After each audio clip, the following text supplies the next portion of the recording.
ఇదిగో అమ్మమ్మ తులసి కోట చూడండి. చూడు,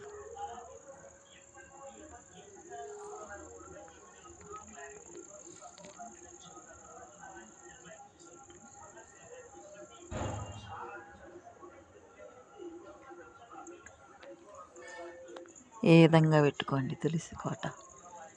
బాగా పెయింట్ వేసుకోండి, రంగులు వేసుకోండి, పచ్చంగా అమ్మని ఇంటి ముందర పెట్టుకోండి. నిద్ర లేసి అమ్మ మొహం చూస్తే చాలా శుభాలే కలుగుతాయి. చూడు ఎలా ఉంది తులసి కోట.